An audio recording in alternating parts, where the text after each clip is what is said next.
Yo, good morning. Mapagpalang umaga sa lahat. Yan. Kape muna tayo. Kakape muna ako bago ako pumasok sa trabaho. Para pagdating doon, magkakape uli ako.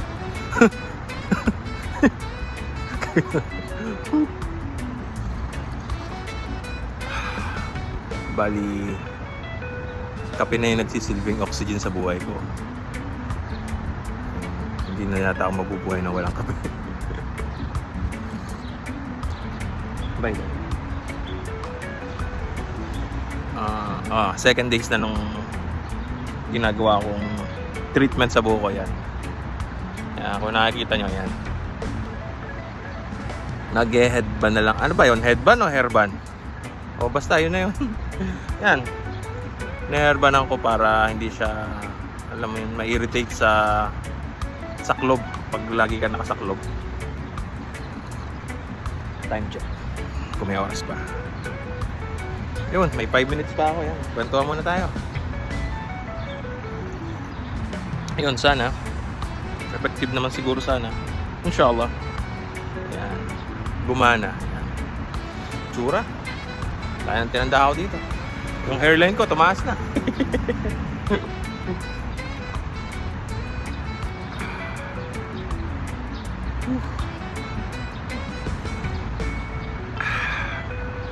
habang tumatanda pala yung tao, ano, parang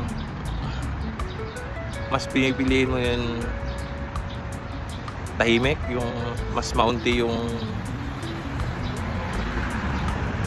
kasama mo, di ba? Mas mapayapa yun. Tsaka parang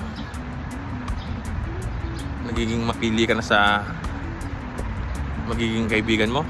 Hindi naman sa mapili kang tao, pero okay naman lahat. Pero alam mo yung, di ba? Gets nyo naman ako. Parang hahanapin mo yung mga taong payapa din yan. Yung tipong chill lang, walang gulo, tahimik. At tipong ganong tropa, kaibigan.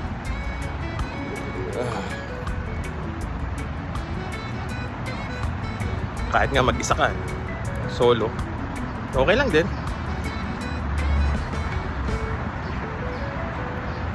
Minsan chat-chat na lang. Yun na lang yung way ng communication ko dun sa mga tropa. Yun, minsan nag-chat-chat pag may time. Kaya pag nag-chat ako sa inyo, hindi ako mangungutang. Namimiss ko lang kayo. Nangangamusta lang. Gusto ko lang i-check kung okay kayo. Gusto ko lang malaman nyo, kaibigan nyo pa rin ako. Ay! lang. O, sige. Dito na lang. Gusto na yung kape ko. Salamat sa mga nakaabot hanggang sa dulo ng video na to. Maraming salamat. Ang ganda ng panahon. Yan o. O, diba? Biyaya ng nasa itaas yan. Maraming salamat.